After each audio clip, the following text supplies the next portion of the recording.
व्याख्यामुद्रां जरसरस्वती पुस्तकं शङ्खचक्रे बिभ्रद्भिन्नस्फटिकरचिरे पुण्डरीके निषण्णः अम्लानश्रीरमृतविशदैरंशभिप्लावयन् मामाविर्भूयादनगमहिमा मानसे वागधीशः नमस्ते प्राणेश प्रणत विभवायाव निमगाह नमः स्वामिन् रामप्रियतमनमन् गुरुगुण नमस्तुभ्यं भीम प्रबलतम कृष्णेष्ट भगवन् नमः श्रीमन्मध्व प्रदिश सुदर्शन्नो जय जय श्री गुरुभ्यो नमः नारायणं सुरगुरुं जगदेकनाथं भक्तप्रियं सकललोकनमस्कृतं च त्रैगुण्यवर्जितमजं विभुमाद्यमीशं वन्दे भवग्नम् अमरासुरसिद्धवन्द्यं नारायणं नमस्कृत्य नरं चैव नरोत्तमं देवीं सरस्वतीं व्यासं ततो जयमुदीरये ವೇದವ್ಯಾಸರ ಮಹಾಭಾರತದ ಚಿಂತಕರಿಗೆ ವಂದನೆಗಳು. ಶಾಂತಿ ಪರ್ವದ 268ನೆಯ ಪ್ರವಚನ ಬೃಹಸ್ಪತ್ಯಾಚಾರ್ಯರ ಮತ್ತು ಸ್ವಯಂಭೂಮನುವಿನ ಸಂವಾದದಲ್ಲಿ ಅಧ್ಯಾತ್ಮದ ಚಿಂತನೆಯನ್ನು ಭೀಷ್ಮರು ಧರ್ಮರಾಜನಿಗೆ ನೀಡುತ್ತಾ ಇದ್ದಾರೆ. ಇಬ್ಬರೂ ಸಮಾನ ಸ್ಕಂದರೆ, ಹಾಗಾಗಿ ಚಿಂತನೆಗಳನ್ನು ಬಹಳ ಚೆನ್ನಾಗಿ ನಡೆಸ್ತಾರೆ. ಲೋಕದ ಉದ್ಧಾರಕ್ಕಾಗಿ ಹೀಗೆ ಸಮಾನ ಸ್ಕಂದರಲ್ಲಿ ಚಿಂತನೆಗಳು ಸಾಗ್ತವೆ ಅಂತ ಹೇಳಿಕೊಂಡು ಆಚಾರ್ಯ ಮತ್ತು ಸನಕಾದಿಗಳ ಗೋಷ್ಠಿಯ ಬಗ್ಗೆ ಚಿಂತನೆಯನ್ನು ಕೊಟ್ಟಿದ್ದರು. ಅದರಂತೆ ಇಲ್ಲಿ ಬಹಳ ಸುಂದರವಾಗಿ ಭಗವಂತನ ಸೃಷ್ಟಿಯ ಬಿತ್ತರದ ಬಗ್ಗೆ, ಕರ್ಮಚಿಂತನೆಗಳ ಬಗ್ಗೆ, ಎಷ್ಟು ಯೋಗ್ಯವಾದ ಕರ್ಮಗಳು ಎಷ್ಟು ಕಾರಣಗಳಲ್ಲಿ ನೆಲೆಗೊಳ್ಳುತ್ತವೆ ಪಂಚಾತ್ಮಗಂ ಹೇಳುವ ಮೂಲಕ. ಹಾಗಾಗಿ ಒಳ್ಳೆಯ ಮೌಲ್ಯಯುತವಾದಂತಹ ಕರ್ಮ ಇರಬೇಕು ಅಂತ ಹೇಳ್ತಾರೆ.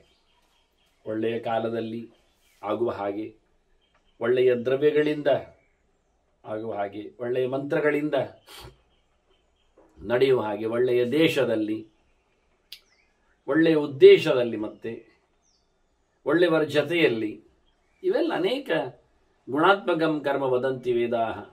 ವೇದಗಳೆಲ್ಲ ಕರ್ಮವನ್ನು ಬಹಳ ಚೆನ್ನಾಗಿ ನಡೆಸಿಕೊಳ್ಳುವಂತೆ ಆದೇಶಿಸ್ತವೆ.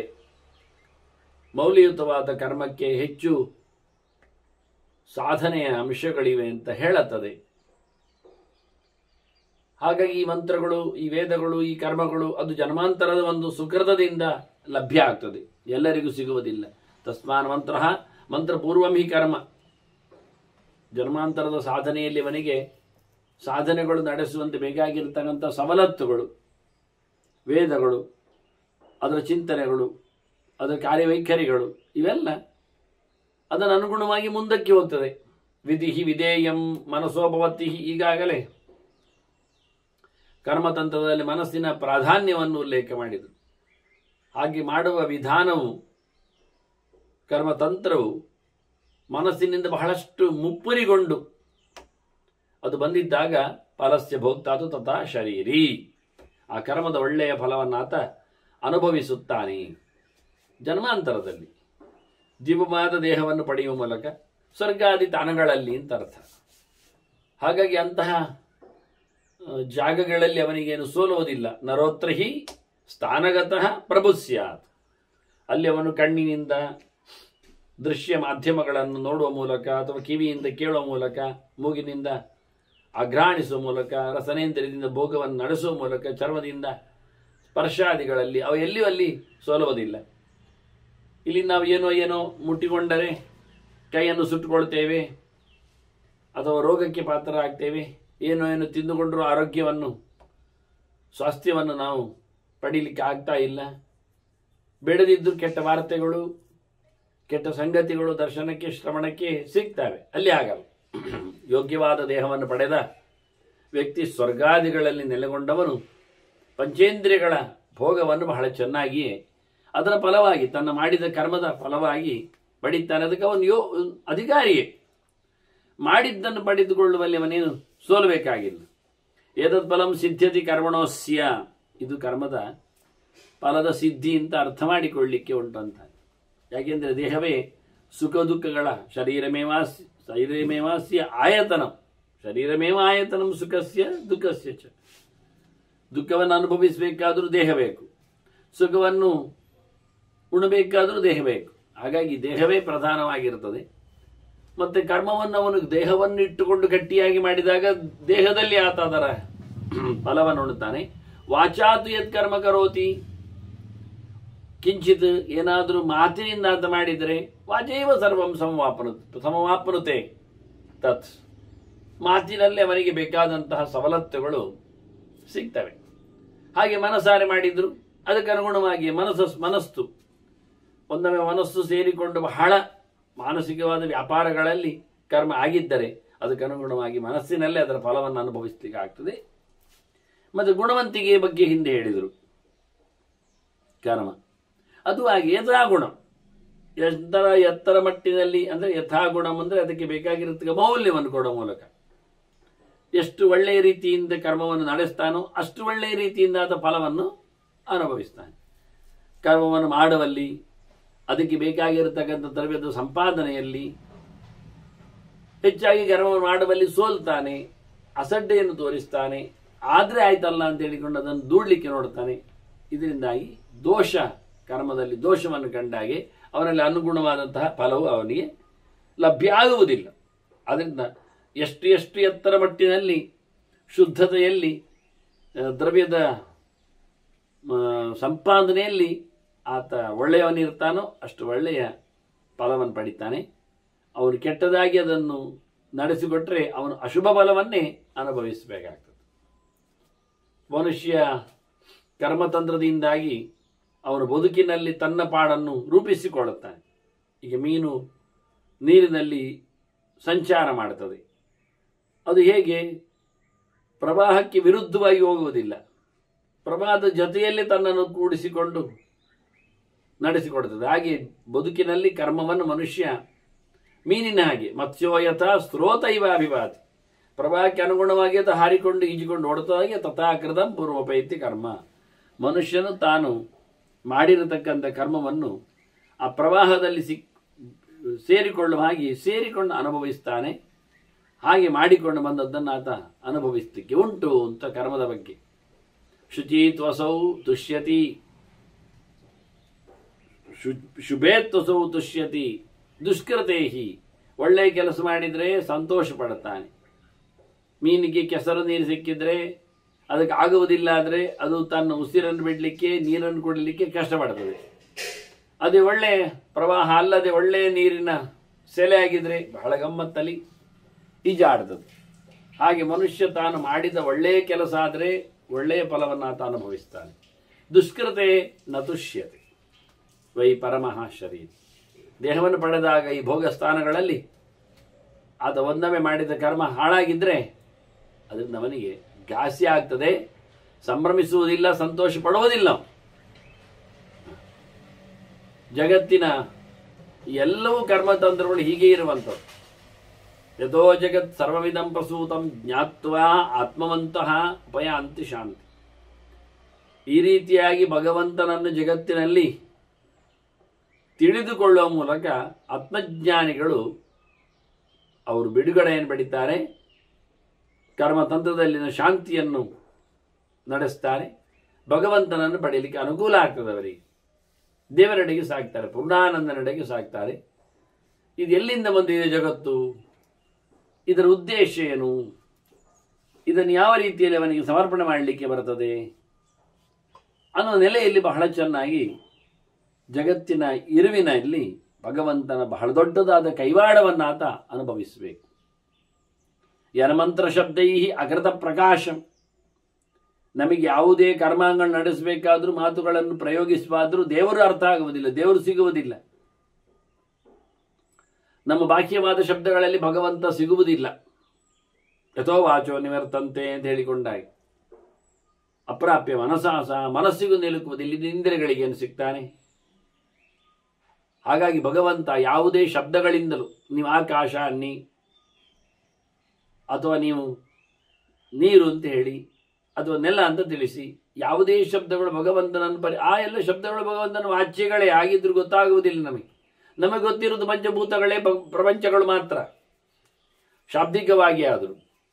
ಹಾಗಾಗಿ ವಿಲಕ್ಷಣನಾದ ಭಗವಂತನನ್ನು ಇಲ್ಲಿ ಎಲ್ಲಿಯೂ ಕಾಣಲು ಸಿಗಲಾರದವನನ್ನು, ಯಾವುದೇ ಭೂತಗಳವನನ್ನು ತೋರಿಸಿಕೊಡದೇ ಇರಲಿಕ್ಕೆ ಹೋಗಿ ಅದನ್ನು ಬಹಳ ಚೆನ್ನಾಗಿ ಅರ್ಥ ಮಾಡಿಕೊಳ್ಳಿಕ್ಕೆ ಹೇಳ್ತಾನೆ. ಅದು ಉಚ್ಯಮಾನಂ ಶೃಣು ಮೇ ಪರಂ ತದ್, ನಾನು ಹೇಳುದು ಕೇಳು ಸರಿಯಾಗಿ ಅಂತಾನೆ. ಅಲ್ಲಿ ಭಗವಂತನ ಬಗ್ಗೆ ಪರಿಚಯಿಸುವುದಂದ್ರೆ ಅವನು ಪ್ರಾಕೃತ ಅಲ್ಲ ಅಂದರೆ ಅಶಬ್ದಮ ಸ್ಪರ್ಶಮರ ಉಪಮವಿಯಂ ತತಾರ ನಿತ್ಯ ಮಗಂಧವಚ್ಚ ಅಂತ ಹೇಳಿದಾಗೆ ಶ್ರುತಿ. ನಾವು ಅವನನ್ನು ಚರ್ಮದಿಂದ ಹಿಡಿಲಿಕ್ಕೆ ಆಗುವುದಿಲ್ಲ, ಮೂಗಿನಿಂದ ಮುಸ್ಲಿಕ್ಕೆ ಆಗುವುದಿಲ್ಲ, ಅನುಭವಿಸಿಕೊಳ್ಳಿಕ್ಕೆ, ಕಣ್ಣಿನಿಂದ ನೋಡಲಿಕ್ಕೆ ಬರುವುದಿಲ್ಲ, ಮಾತಿನಿಂದ ಆಡ್ಲಿಕ್ಕೆ ಆಗುವುದಿಲ್ಲ, ಕೈಯಲ್ಲಿ ಹಿಡಿಲಿಕ್ಕೆ ಆಗುವುದಿಲ್ಲ ಅವನನ್ನು. ಭಗವಂತನು ಎಲ್ಲ ಇಂದ್ರಿಯಗಳ ವ್ಯಾಪಾರಗಳಿಗಿಂತ ದೂರ ಇದ್ದಾನೆ. ಈ ರೀತಿಯಾಗಿ ಭಗವಂತನ ಅನುಸಂಧಾನವನ್ನು ಚಿಂತನೆಯನ್ನು ಮಾಡಿಕೊಂಡರೆ ಆತ ಕರ್ಮದಿಂದ ಬಿಡುಗಡೆಯನ್ನು ಅವ ಲೋಕದಲ್ಲಿ ಎಲ್ಲರಿಗೂ ಸಹಿ ಪಂಚ ಇಂದ್ರಿಯಗಳನ್ನು ಪಂಚ ಜ್ಞಾನಗಳನ್ನು ಕರುಣಿಸಿದ್ದಾನೆ, ಕೊಟ್ಟಿದ್ದಾನೆ. ಪಂಚ ಪ್ರಕಾಶಾನ್ ಸದೃಜೆ ಪ್ರಜಾನ, ಜನರಿಗೆಲ್ಲ ಈ ಇಂದ್ರಿಯಗಳನ್ನು ಹತೋಟಿಯಲ್ಲಿ ಇದ್ದುಕೊಂಡು ಅಂತರ್ಮುಖ ಮಾಡಿಸಿಕೊಂಡು ಮನಸ್ಸಿನಲ್ಲಿ ಭಗವಂತನ ಎಚ್ಚರಾಗುವಂತೆ ಪ್ರೇರಣೆ ಕೊಟ್ಟಿದ್ದಾನೆ. ಅದು ಸೃಷ್ಟಿ ಮಾಡಿದ್ದ ಬೇಕಾದವರಿಗೆ. ಹೀಗೆ ಭಗವಂತನ ಬಗ್ಗೆ ಬಹಳಷ್ಟು ದೊಡ್ಡ ಮಟ್ಟಿನ ಚಿಂತನೆಯನ್ನು ಕೊಡುತ್ತಾ ಭಗವಂತ ಯಾರು, ಏನು, ಹೇಗೆ, ಏನು ನೀವು ಕೇಳಿದರೆ ಎಂದು ಕೇಳಿದ್ದವನು. ದೇವರು ಹೆಣ್ಣು ಅಲ್ಲ ಅಂತಾನೆ, ಮತ್ತೆ ಗಂಡು, ದೇವರು ಗಂಡು ಅಲ್ಲ. ಹಾಗಾದ್ರೆ ನಾವು ಮುಂಸೆಗೆ ಅದು ದೇವರಿಗೆ ಇಲ್ಲ. ನ ಸ್ತ್ರೀ ಪುಮಾನ್ನಾಭಿ ನವಮಸಂಚ, ದೇವರು ನಮ್ಮ ಹಾಗೆ ಪ್ರಾಕೃತವಾದ ಸ್ತ್ರೀಯರಂತೆ ಮನುಷ್ಯ ಲೋಕದ ಮನುಷ್ಯರಂತೆ ಭಗವಂತ ಅಲ್ಲ. ಭಗವಂತನ ಇದಕ್ಕಿಂತ ವಿಲಕ್ಷಣವಾಗಿರತಕ್ಕಂಥ ಅಸ್ತಿತ್ವ ಇದೆ. ಅವನನ್ನು ಸತ್ಯ ಹೇಳುವುದಿಲ್ಲ, ಅಸತ್ಯ ಹೇಳುವುದಿಲ್ಲ, ಸತ್ಯ ಹೇಳುವುದಿಲ್ಲ. ನ ಸನ್ನ ಚಾಸತ್ ಸತ್ಸಚ್ಚ ತನ್ನ ಅಂದರೆ ಮೊದಲು ಇರುವಂಥದ್ದು ಮತ್ತೆ ಇಲ್ಲ, ಮೊದಲು ಇಲ್ಲದೇ ಇರುವಂಥದ್ದು. ಮೊದಲು ಇರುವಂಥದ್ದು ಮಣ್ಣು, ಮೊದಲು ಇಲ್ಲದೇ ಇರುವಂಥದ್ದು ಮಡಕೆ. ಅದನ್ನು ಮೊದಲು ಇಲ್ಲದೇ ಇರತಕ್ಕಂತಹ ವಸ್ತುವನ್ನು ನಾವು ಅಸತ್ ಅಂತೇವೆ. ಆದರೆ ಅದಕ್ಕೆ ಬೇಕಾಗಿರತಕ್ಕ ಮೊದಲು ಇರತಕ್ಕಂಥ ರಾ ಮೆಟೀರಿಯಲ್ನು ಸತ್ ಉಂಟು ಹೇಳ್ತೇವೆ. ಮಣ್ಣು ಇದೆ, ಮಡಕೆ ಇಲ್ಲ. ಆದರೆ ಮಣ್ಣಿನ ನಂತರದಲ್ಲಿ ಮಡಕೆ ಮಾಡುತ್ತೇವೆ ನಾವು. ಹಾಗಾಗಿ ಹೊಸದಾಗಿ ಏನು ನಿರ್ಮಾಣ ಮಾಡಿದ್ದಲ್ಲ, ಆಕಾರವನ್ನು ಕೊಟ್ಟದಕ್ಕೆ ಹೆಸರನ್ನು ನಾವು ನೀಡಿಬಿಟ್ಟಿದ್ದೇವೆ. ಅದರಿಂದ ಭಗವಂತ ಮೊದಲಿರತಕ್ಕಂಥ ಸಂಗತಿ ಹೇಳಿಕೊಂಡು ಸತ್, ಮಣ್ಣು ನೀರು ಬೆಂಕಿ ಅಂತೆ ಅವನ ಅಲ್ಲ. ಅವನು ಕಾರಣವಾಗಿ ಕೂದದ್ದಿಲ್ಲ ಅಲ್ಲ. ಮತ್ತೆ ಬಂದದ್ದು ಉಂಟಲ್ಲ, ಮೊದಲಿಲ್ಲದೆ ಇರುವಂಥದ್ದು ಮಡಕೆ, ಅಂಥದ್ದು ಅವನ ಅಲ್ಲ.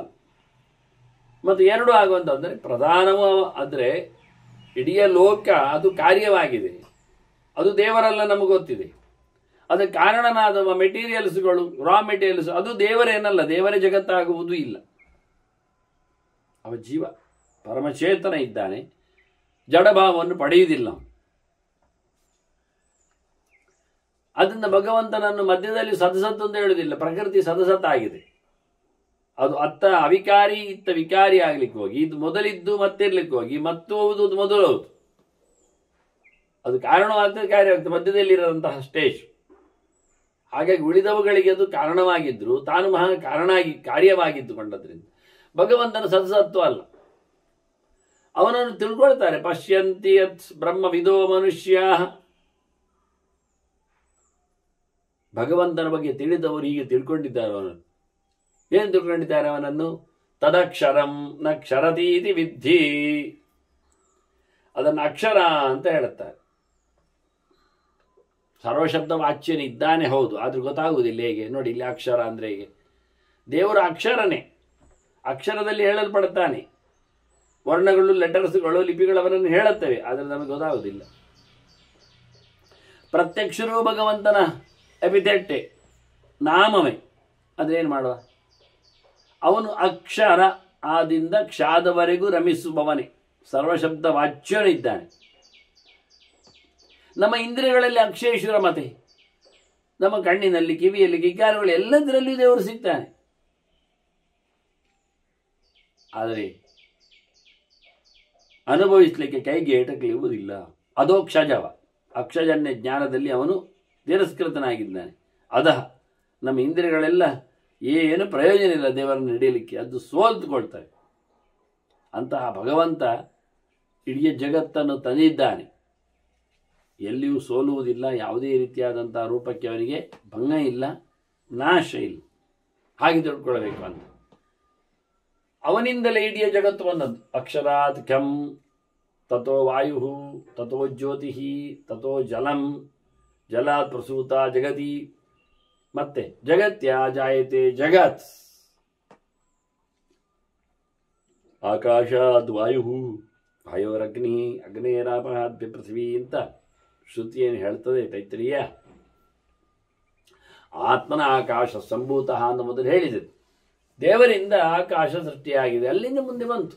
ಅದು ನಿಧಾನಕ್ಕೆ ಕೆಲವೊಂದು ಸ್ವಲ್ಪ ಸಮಯದಲ್ಲಿ ವಿಕಾರ ಸ್ಟೇಜ್ಗಳವರೆಗೆ ಹೋಗಿ ಮುಂದಕ್ಕೆ ಗಾಳಿ ಉತ್ಪತ್ತಿ ಆಗುವುದು, ಗಾಳಿಯ ಜೊತೆಯಲ್ಲಿ ಮತ್ತೆ ತೇಜಸ್ಸು ಬರ್ತದೆ, ತೇಜಸ್ಸಿನ ನಂತರದಲ್ಲಿ ನೀರು ಇದೆ, ನೀರಿನ ನಂತರದಲ್ಲಿ ಮಣ್ಣು ಹುಟ್ಟುತ್ತದೆ. ಆ ಮಣ್ಣಿನಲ್ಲಿ ಈ ಜಗತ್ತು ನೆಲೆಗೊಂಡಿದೆ. ಇಲ್ಲಿ ಚರಾಚರ ಪ್ರಪಂಚಕ್ಕೆ ಇದು ನೆಲವೀಡ ಆಗ್ತದೆ ಅಂತ. ಮತ್ತೆ ಲಯವೂ ಹೀಗೆ, ಏ ಶರೀರೈಹಿ ಜಲಮೇವ ಗತ್ವ ಜಲಾಚ್ಚ ತೇಜ ಪರಮೋಂತರಿಕ್ಷಂ ಅಂತ ಕ್ರಮ ಪ್ರಕಾರವಾಗಿ ಮಣ್ಣು ಅದು ನೀರಿನಲ್ಲಿ ಲಯಗೊಳ್ಳುತ್ತದೆ, ನೀರು ಅದು ಬೆಂಕಿಯಲ್ಲಿ, ಬೆಂಕಿ ಅದು ಗಾಳಿಯಲ್ಲಿ, ಗಾಳಿ ಮತ್ತೆ ಆಕಾಶದಲ್ಲಿ, ಮತ್ತೆ ಅದು ಭಗವಂತ ಸ್ಯಾದ್ವೈ ನಿವರ್ತಂತಿ ಚ ಭಾವಿನಸ್ತೆ. ಹೀಗೆ ಲಯಗೊಳ್ಳುವಲ್ಲಿ ಯಾರಿಗೆ ಮತ್ತೆ ಹುಟ್ಟಲಿಕ್ಕೆ ಉಂಟು ಅಂಥದ್ದೆಲ್ಲ ಕರ್ಮ ಮಾಡಿಕೊಂಡಿದ್ದಾರೆ ಅವರು ಮತ್ತೆ ಬರಲಿಕ್ಕೆ ಉಂಟು. ಯಾರು ಕರ್ಮತಂತ್ರದಿಂದ ದೂರಾಗಲಿಕ್ಕೋಸ್ಕರ ನೆಲೆಗೊಂಡು ಕರ್ಮವನ್ನು ನಡೆಸಿದ್ದಾರೆ ಅವರಿಗೆ ಮತ್ತೆ ಕರ್ಮ ಬಂಧನ ಇಲ್ಲದಿರ್ಲಿಕ್ಕೆ ಹೋಗಿ ಅವರು ಅಭಾವಿನ ಮತ್ತೆ ಹುಟ್ಟದವರು. ಅವರು ಪರಮಾಪ್ನುವಂತಿ, ಈ ಅಭಾವಿನಷ್ಟೇ ಪರಮಾಪ್ನ, ಅವರು ದೇವರೆಡೆಗೆ ಸಾಕ್ತಾರೆ. ಅವರ ತಾಣ ಒಳ್ಳೆದಿರ್ತದೆ, ಅತ್ಯುತ್ತಮವಾದ ಲೋಕವನ್ನು ಪಡಿತಾರೆ. ಹಿಂದೆ ಬಾರದ ಘಟನೆ ನಡೆ ಅಲ್ಲಿದೆ, ಅಲ್ಲಿ ಮತ್ತೆ ಬಿಸಿ ಇಲ್ಲ.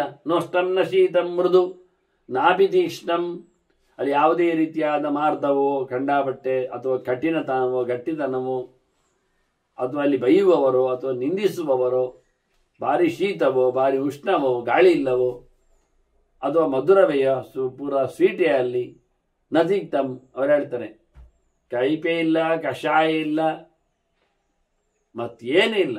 ವಾಸ್ತವವಾಗಿ ನೋಷ್ಣಂ ನ ಶೀತಂ ಮೃದು ನಾಪಿ ತೀಕ್ಷ್ಣಂ, ಕನ್ನಡಟೆ ಸಾಫ್ಟು ಅಲ್ಲ, ಕನ್ನಡಟೆ ಹಾರ್ಡು ಅಲ್ಲ. ಅದರೊಟ್ಟಿಗೆ ನಾಮ್ಲಂ ಕಷಾಯಂ ಮಧುರ ನದಿಕ್ತಂ, ಇನ್ನು ಯಾವ ರಸವೂ ಅಲ್ಲಿ ಸೇರುವುದಿಲ್ಲ. ಹುಳಿ ರಸಕ್ಕೆ ಅವಕಾಶ ಇಲ್ಲ, ಗಣೇಶನಿಗೆ ಅಲ್ಲೇ ಇದೆ ಅವಕಾಶ ಇಲ್ಲದ ವ್ಯವಸ್ಥೆ. ಅದರಂತೆ ಇತರ ರಸಗಳು ಬಾಧಕವಾಗಿ ಯಾವುದಲ್ಲಿ ಆಗುವುದಿಲ್ಲ. ನ ಶಬ್ದವತ್, ಪ್ರಾಕೃತ ಪ್ರಪಂಚದ ಯಾವುದೇ ಸೊತ್ತುಗಳಲ್ಲಿದ್ದಾಗ ಅದು ಗುಣಗಳು ಬರುವುದೇ. ಆದ್ದರಿಂದ ಆಕಾಶ ಇಲ್ಲ, ಅದರಿಂದ ಪ್ರಾಕೃತವಾದ ಆಕಾಶ ಇಲ್ಲ, ಅದರಿಂದ ಶಬ್ದ ಇಲ್ಲ. ನಾಪಿಚ ಗಂಧವತ್ತದು, ಮಣ್ಣಿಲ್ಲ, ಅದರಿಂದ ವಾಸನೆಗಳು ಪರಿಮಳಗಳು ಗಂಧಗಳು ಅಲ್ಲಿಲ್ಲ. ನ ರೂಪವತ್ತತ್, ಹಾಗೆ ಕಣ್ಣು ಅದಕ್ಕೆ ಕಾಣುವಂಥದ್ದು ರೂಪ ಅದು ಇಲ್ಲ. ಪರವ ಸ್ವಭಾವಂ, ಅಂದರೆ ಭಗವಂತ ಸ್ವಾತಂತ್ರ್ಯ, ತನ್ನ ಪಾಡಿಗೆ ತಾನು ಭಗವಂತ ಇದ್ದಾನೆ. ಸುಭಃ ಅಂದರೆ ಪರಿಪೂರ್ಣವಾದಂತಹ ಸುಖ ಸ್ವರೂಪನು ಅಂತ ಅರ್ಥ. ಹಾಗಾಗಿ ಜ್ಞಾನಾನಂದ ರೂಪನು ಅಂತ ಅರ್ಥ. ಅದ್ಭುತವಾಗಿ ಭಗವಂತ ತನ್ನ ರೂಪದಲ್ಲಿ ನೆಲೆಗೊಳ್ಳುತ್ತಾನೆ, ಪ್ರಾಕೃತವಾದ ಯಾವುದೇ ವಿಷಯಗಳ ಸಂಪರ್ಕ ಇಲ್ಲದಂತಿದ್ದಾನೆ. ನಜದತ್ ಪರಂ ಯತ್, ಅವನಿಗಿಂತ ಮಿಗಿಲಾದ ವ್ಯಕ್ತಿಯಲ್ಲಿಲ್ಲ. ವಾಸ್ತವವಾಗಿ ಸರ್ವತ್ರ ವ್ಯಾಪ್ತನಾದ ಭಗವಂತವನು. ಅಲ್ಲಿ ಹೋದವರು ಸದತ್ ಪರಂ ಯತ್ ಗೃಹಂತಿ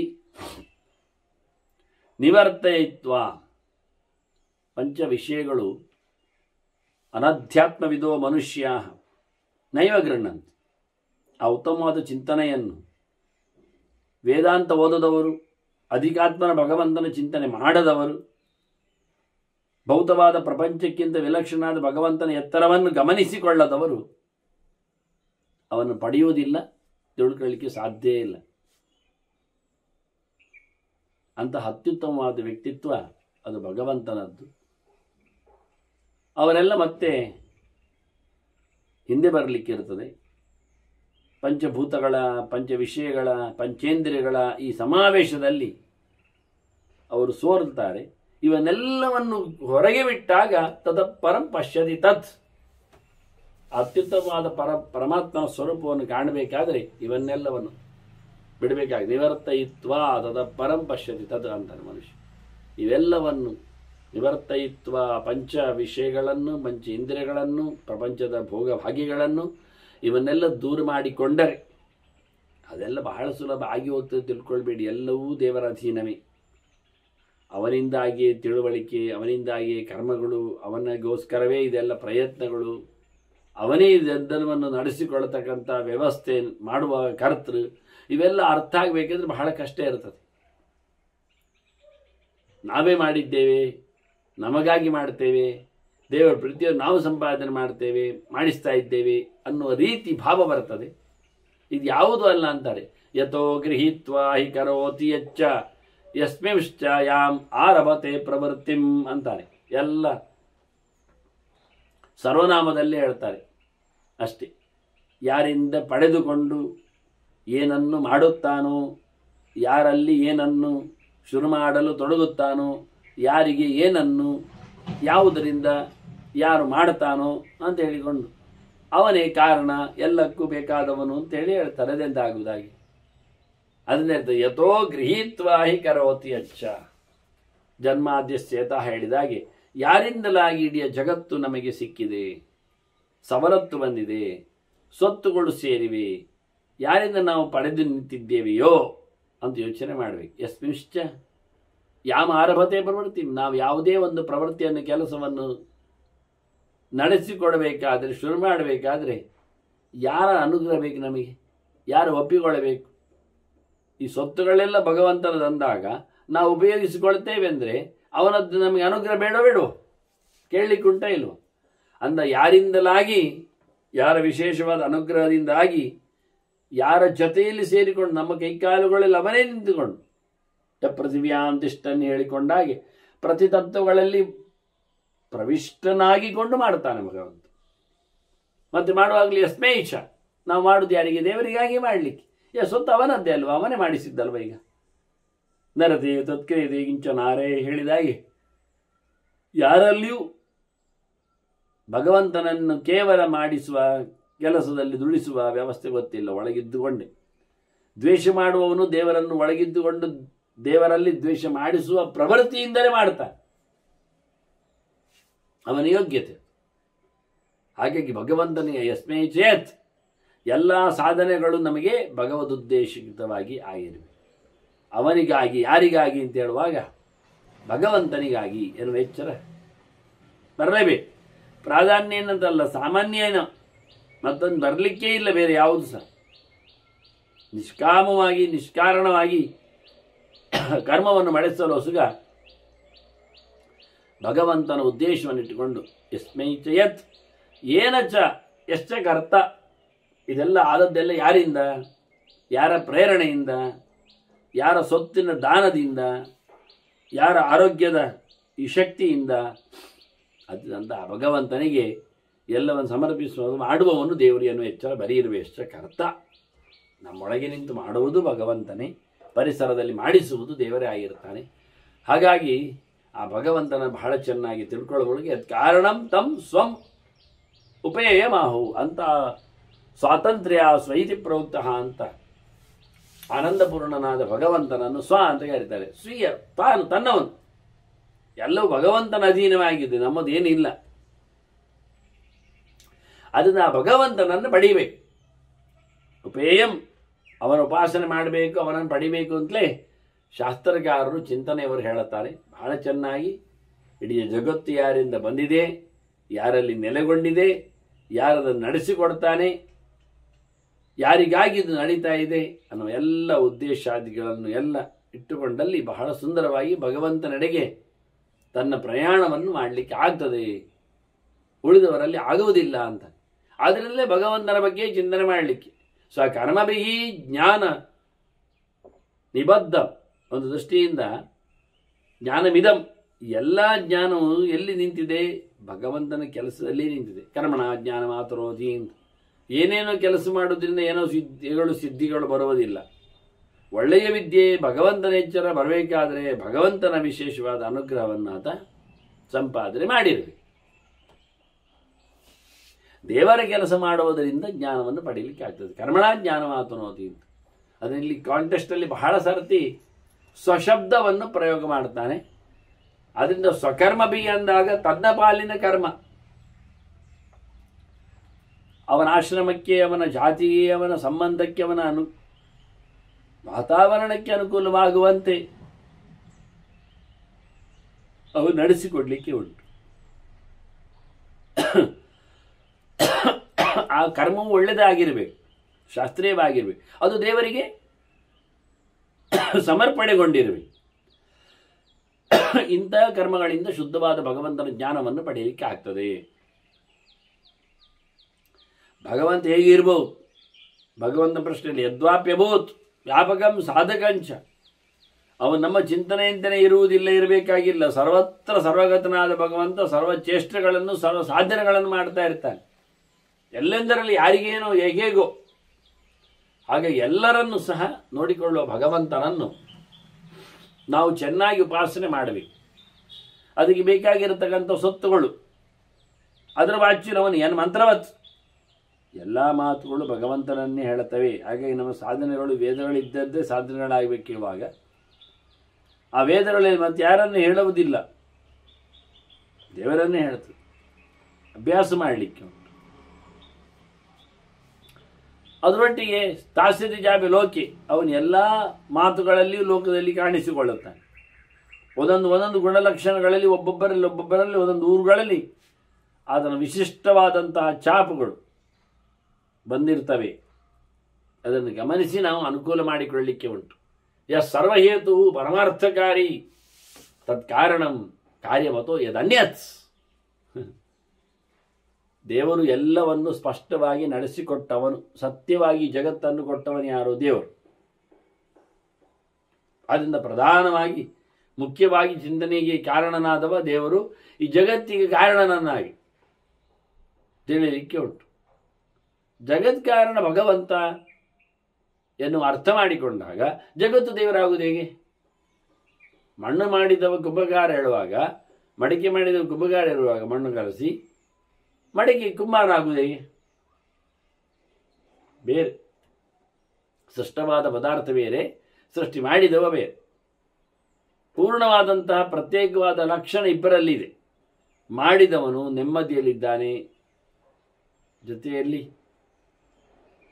ವಿಚಾರವನ್ನು ನಡೆಸ್ತಾನೆ. ಲೀಲಾ ಮಾತ್ರ ಅಸಹಾಯವಾದ ಕಷ್ಟದ ಕೆಲಸವೇ ಅಲ್ಲ. ಅದೇ ಉಳಿದವನು ಅವನು ವಿಚಿತ್ರವಾಗಿ ತನ್ನ ಕೆಲಸವನ್ನು ಮಾಡುವಾಗ ಒದ್ದಾಡ್ತಾನೆ, ಸೋಲ್ತಾನೆ. ಹಾಗಾಗಿ ಬಹಳ ವಿಚಿತ್ರವಾದಂತಹ ಭಗವಂತನ ಕರ್ಮಗಳನ್ನು ತಿಳಿಯಲಿಕ್ಕೆ ಉಂಟು. ಈ ಲೋಕ ಅವನದ್ದು ಕಾರ್ಯ, ಅವನು ಅದಕ್ಕೆ ಮುಖ್ಯವಾದ ನಿಮಿತ್ತ ಕಾರಣ ಇದ್ದಾನೆ. ಜಗತ್ತನ್ನು ಸೃಷ್ಟಿ ಮಾಡಿ ಕೊಟ್ಟವನು ಅವನು, ಬೇಕಾದ ದ್ರವ್ಯಗಳ ಜೊತೆಯಲ್ಲಿ.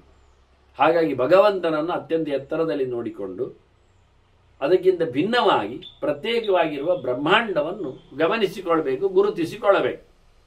ಇದು ಬೇರೆ ಇದೆ, ಎಲ್ಲವೂ ದೇವರಿಗಿಂತ ಎಲ್ಲವೂ ಬೇರೆ. ಇಡೀ ಜೀವ ಸಮೂಹ, ಅದರಂತೆ ಅದಕ್ಕೆ ಆರಾಧನೆಗೆ ಸಾಧನೆಗೆ ಬೇಕಾಗಿರುತ್ತೆ. ಈ ಜಗತ್ತು ಜಡವಾದದ್ದು. ಈ ಜಡವಾದ ಮತ್ತು ಚೇತನವಾದ ಜೀವ, ಇದೆರಡೂ ಭಗವಂತನ ವಿಲಕ್ಷಣವಾಗಿದೆ. ಭಗವಂತನಿಂದ ಅದು ಬೇಕಾದ ಹಾಗೆ ಸೃಷ್ಟಿಯನ್ನು ಪಡಿತಾ ಇದೆ, ಪಡೆದಿದೆ. ಈ ರೀತಿಯಾಗಿ ಅನುಸಂಧಾನ ಮಾಡಿಕೊಂಡ್ರೆ ಭಗವಂತನ ಎತ್ತರವನ್ನು ಗಮನಿಸಲಿಕ್ಕೆ ಆಗ್ತದೆ. ರಾಜನಿಗೆ ಸುಮಾರು ಮಂತ್ರಿಗಳು ಇರ್ತಾರೆ, ಸುಮಾರು ಬೋಧನೆಗಳನ್ನು ಕೊಡುತ್ತಾರೆ, ರಾಜ್ಯದನ್ನು ನಡೆಸಿಕೊಡುತ್ತಾರೆ. ಅವನದ್ದೇ ಆಗಿರತಕ್ಕ ಒಂದು ಅವನಲ್ಲಿ ಯೋಗ್ಯತೆ ಇದೆ. ಅದರಂತೆ ನಮ್ಮ ದೇಹದಲ್ಲಿಯೂ ಸಹ 5 ಜನರಿದ್ದಾರೆ. ತದ್ವತ್ ಶರೀರೇಶು ಭವಂತಿ ಪಂಚ ಜ್ಞಾನೇಕ ದೇಶ ಪರಮಸ್ತದೇಭ್ಯ. ಅವರೆಲ್ಲರಿಗಿಂತಲೂ ಮಿಗಿಲಾದವನು ಭಗವಂತ ಇದ್ದಾನೆ, ಜೀವ ಇದ್ದಾನೆ, ಮನಸ್ಸಿದೆ, ಪ್ರಾಣ ಇದೆ, ತತ್ವಾಭಿಮಾನಿಗಳಿದ್ದಾರೆ. ಇದನ್ನು ತಿಳ್ಕೊಳ್ಳಿ ಅಂತ. ದೇಹವೇ ಒಂದು ದೃಷ್ಟಿಯಿಂದ ಭಗವದ್ ಆಯತನವನ್ನಾಗಿಸಿಕೊಂಡಾಗ ಇಲ್ಲಿ ಬರತಕ್ಕಂಥ ಎಚ್ಚರವನ್ನು ಸಂಪಾದನೆ ಮಾಡಲಿಕ್ಕೆ ಬರ್ತದೆ. ತದೇಹ ಪಂಚೇಂದ್ರಿಯ ದೀಪ ವೃಕ್ಷಾ. ಇದನ್ನು ಬಹಳ ಚೆನ್ನಾಗಿ ಒಂದು ದೀಪವೃಕ್ಷ ಅಂತ, ಜ್ಞಾನ ಪ್ರದೀಪ್ತ ಪರವಂತೇವ, ಎಲ್ಲ ದೇವರನ್ನು ಬೆಳಗಿಸುವ ಸತ್ತುಗಳಿವು. ದೀಪ ತನ್ನನ್ನು ತಾನು ತೋರಿಸ್ತದೆ, ಸುತ್ತಮುತ್ತಲನ್ನು ಬೆಳಗಿಸ್ತದೆ. ಸುತ್ತಮುತ್ತಲನ್ನು ಬೆಳಗಿಸುವ ದೀಪ ತಾನು ಎಲ್ಲಿದ್ದೇನೆ ಅಂತ ಹೇಳುವುದಿಲ್ವ, ಹೇಳ್ತದೆ. ಹಾಗಾಗಿ ಭಗವಂತನ ಚಿಂತನೆಯನ್ನು ಮಾಡಿಕೊಳ್ಳುವಂತೆ ಈ ದೇಹದಲ್ಲಿ ಎಲ್ಲ ಇಂದ್ರಿಯಗಳು ಸುತ್ತ ಕೂತಿವೆ, ಬೆಳಗಿಸ್ತಾ ಇವೆ. ಒಬ್ಬ ಜೀವ ತಾನನ್ನು ಗುರುತಿಸ್ತಾ ಇದ್ದಾನೆ, ಅಲ್ಲಿಂದ ದೇವರೆಡೆಗೆ ತನ್ನ ಸಂಪರ್ಕವನ್ನು ಸಾಧಿಸಿಕೊಳ್ಬೇಕು. ದೀಪ ಹೊತ್ತಿಸುವಾಗ ದೀಪಕ್ಕೊಂದು ದಂಡ ಕೊಡಲಿಕ್ಕೆ ಉಂಟು, ಅದಕ್ಕೆ ದೀಪವೃಕ್ಷ ಅಂತ ಕರೀತಾರೆ. ಖಾಲಿ ದೀಪವನ್ನು ನೆಲದಲ್ಲಿ ಇಡಲಿಕ್ಕಿಲ್ಲ, ಭೂಮಿ ತಾಯಿಗೆ ಬಿಸಿ ಆಗ್ತದೆ. ಅದಕ್ಕೆ ದೀಪದ ದಂಡದ ಮೇಲೆ ಇಡ್ಲಿಕ್ಕೆ, ಅದು ಯಾವ ಲೋಹದ್ದು ನಡೀತದೆ. ಹಾಗಾಗಿ ಶರೀರದ ಬಗ್ಗೆ ಮಾತಾಡುವಾಗ ಅವರು ಬಹಳ ಚೆನ್ನಾಗಿ ಪಂಚ ಇಂದ್ರಿಯಗಳು ಇಲ್ಲಿಯೇ ಶಬ್ದವನ್ನು, ರೂಪವನ್ನು, ರಸವನ್ನು, ಗಂಧವನ್ನು, ಸ್ಪರ್ಶವನ್ನು ಇವನ್ನೆಲ್ಲ ಸ್ವೀಕರಿಸುವಂಥ ಇಂದ್ರಿಯಗಳು, ಅದು ಜ್ಞಾನ ಪ್ರದೀಪಗಳು. ದೇವರನ್ನು ಬೆಳಗಿಸುವೆ, ಜ್ಞಾನ ಪ್ರದೀಪ್ತ, ದೇವರನ್ನು ಬೆಳಗಿಸುವಂತಿರಬೇಕು ಎಚ್ಚರಗೊಂಡು. ಜ್ಞಾನೇಂದ್ರಿಯಗಳಲ್ಲ ಅವುಗಳು. ಇದರಿಂದ ಪ್ರತಿಯೊಂದು ಸಹ ಭಗವಂತನನ್ನು ಕಾಣಲಿಕ್ಕೆ ಆಗುವಂತೆ. ಎಲ್ಲವೂ ದೊಡ್ಡದ್ದನ್ನೇ ತೋರಿಸಲಿರುವುದು, ಅದನ್ನು ನಾವು ಅಭ್ಯಾಸ ಮಾಡಿಸಲಿಲ್ಲ, ಅದಕ್ಕೆ ಅದರಿಂದ ಗೊತ್ತಿಲ್ಲ. ಶ್ರುತಿ ಹೇಳುವ ಹಾಗೆ ಇಂದ್ರಿಯಗಳನ್ನು ಸೃಷ್ಟಿ ಮಾಡುವಾಗ ಹೊರಗಿಟ್ಟದ್ದೌದು, ಆದರೆ ಒಳಗೆ ಹೋಗಬಾರ್ದು ಹೇಳಲಿಲ್ಲ. ಒಳಗಿರುವ ಮನಸ್ಸು ಹೊರಗೆ ಬರುವುದಿಲ್ವಾ, ಹಾಗೆ ಅದನ್ನು ಹೊರಗಿರತಕ್ಕ ಕಣ್ಣು ಕಿವಿಯಲ್ಲಿ ಒಳಗೆ ಹೋಗಿ ಹೇಗೆ, ಅದನ್ನೆಲ್ಲ ಇಂದ್ರಿಯಗಳಲ್ಲಿ ಸಾಮರ್ಥ್ಯವನ್ನು ತುಂಬಿಸಿಕೊಂಡು ಭಗವಂತನನ್ನು ಕಾಣುವಂತೆ. ಇಂದ್ರಿಯಗಳು ಪರವಾನ್, ಪರ ಅಂದರೆ ಭಗವಂತ, ಶ್ರೀಮಾನ್ ಭಗವಾನ್ ದೇವರನ್ನು ಹೊತ್ತಿದೆ, ದೇವರನ್ನು ತಿಳ್ಕೊಳ್ತದೆ. ಅದರಂತ ಅಭ್ಯಾಸ ಇಲ್ಲದೆ ಜೀವ ಅದನ್ನು ದುಡಿಸಿಕೊಳ್ಳದೆ ಹಾಳು ಮಾಡಿದ್ದಾನೆ. ಅದನ್ನು ಗಮನಿಸಿ ಅವರು ಹೇಳ್ತಾ ಇದ್ದಾರೆ, ಎಲ್ಲೆಡೆಯೂ ಭಗವಂತನನ್ನು ಕಾಣಲಿಕ್ಕೆ ಬರ್ತದೆ, ಕಾಣಬೇಕಾಗ್ತದೆ. ಆ ನೆಲೆಯಲ್ಲಿ ನಮ್ಮ ದೇಹದ ಸೃಷ್ಟಿ ಇದೆ, ದೇಹದಲ್ಲಿ ಕರ್ಮ ನಡೀತಾ ಇದೆ, ಕರ್ಮಕ್ಕೆ ತಂತ್ರ ಇದೆ, ತಂತ್ರ ಅದು ಮತ್ತೆ ಹಿಂದಿನಿಂದಲೇ ಅನುಭೂಯಮಾನವಾದದ್ದು ಇದೆ ಅನ್ನುವ ಮೂಲಕ ಭಗವಂತನ ಚಿಂತನೆಯನ್ನು ಮತ್ತು ಒಂದಿಷ್ಟು ಮಾತುಗಳಿಂದ ಅಲ್ಲಿ ತಿಳಿಸಿಕೊಡ್ತಾರೆ. ಹೀಗಾಗಿ ಅದನ್ನು ಮತ್ತೆ ನಾವು ಸೇರಿದಾಗ ಅನುಸಂಧಾನಕ್ಕೆ ತರುವ ವಂದನೆಗಳೊಂದಿಗೆ ಶ್ರೀಕೃಷ್ಣ ಅರ್ಪಣಮಸ್ತು. ನಾರಾಯಣ ನಾರಾಯಣ.